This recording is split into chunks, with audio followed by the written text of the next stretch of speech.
Hello everybody, so we are picking up where we left off. If you remember in our last video, I showed you guys how to make a double stitch, and we'll go ahead and go over that again real quick, just so that way you guys can see it. So pinch and hold, you grab, and you kind of separate your fingers. Then if you're left-handed, you start with this step. The fox goes into the hole, and then he comes back out, and then he dives back in. And then you pull, and then you gently release just a little bit so that knot can transfer from this to here, where you see on this part it goes up and through.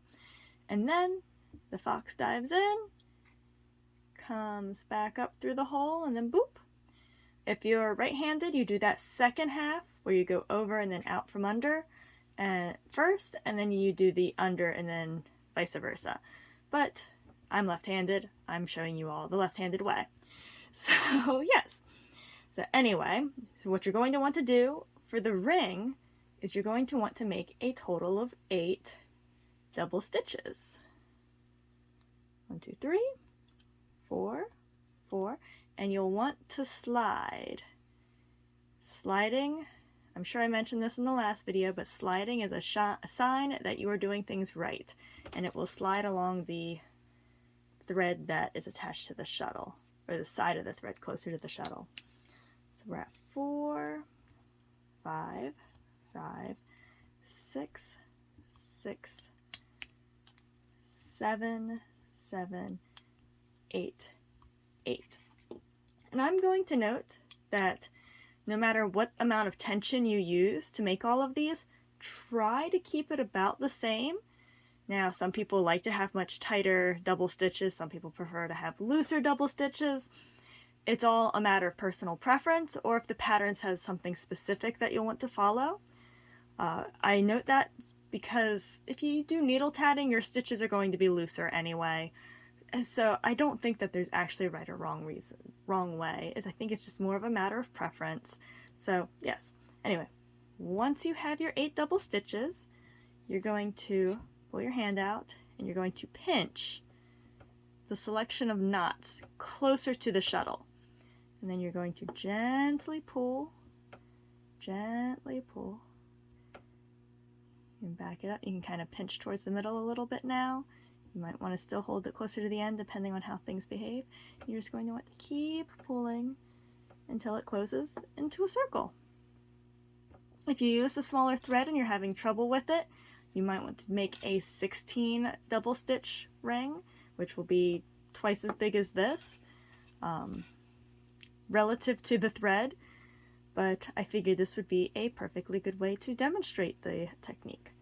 So let's go ahead and do it again for good measure, because this is one of the biggest building blocks of tatting lace, is the double stitch, the ring, and the chain, the picot, and the join. Those are the biggest, most important elements of tatting for you to get a relatively decent piece out of it.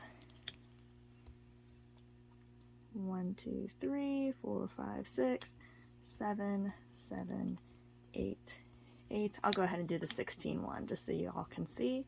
9, 9, 10, 10, 11, 11, 12, 12. Whoop. And I'm not going fast with this one with the intention of trying to show off of how fast I can go. You'll gain speed as you go. I'm just trying to get this done a little bit quicker so that way you guys aren't just sitting around and yeah. I don't want to waste your time. 1, 2, 3, 4, 5, 6, 7, 8, 9. Well, hold on, I lost track. 1, 4, 5, 6, 7, 8, 9, 10, 11, 12, 13, 13, 14, 14, 15, 15, 16, and 16. And then it's the same exact thing, only I'm holding closer to the end throughout the whole thing as I pull.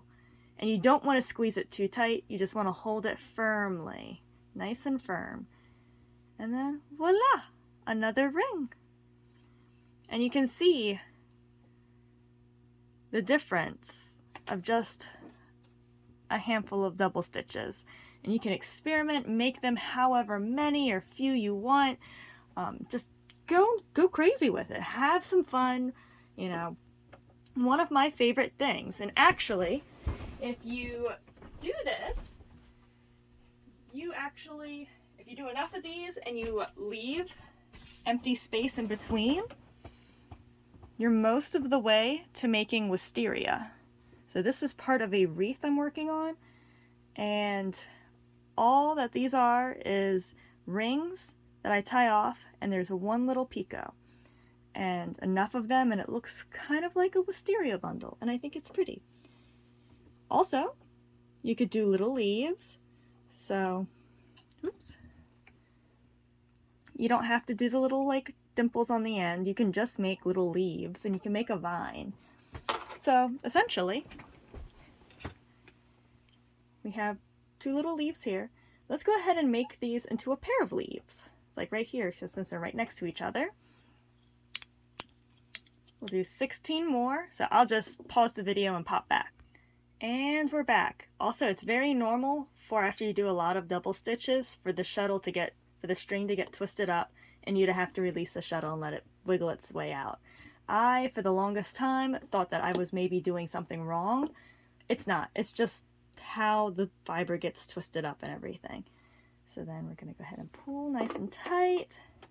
And voila! We have a couple of very round leaves that are just hanging out together. So to secure these, you can just tie a little knot. You could add a little dab of glue if you prefer.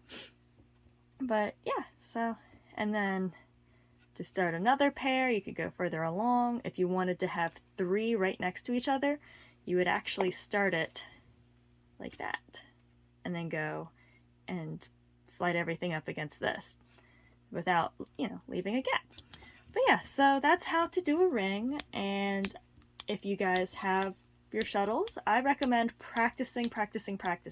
If you haven't been practicing your double stitches over the past couple weeks, practice the ring, because you'll be practicing your double stitch and all roads lead to Rome. You're going to want to be able to do this. They have to be able to slide on this, on the core thread. So, yeah, go to town. See you all in the next video. Bye-bye!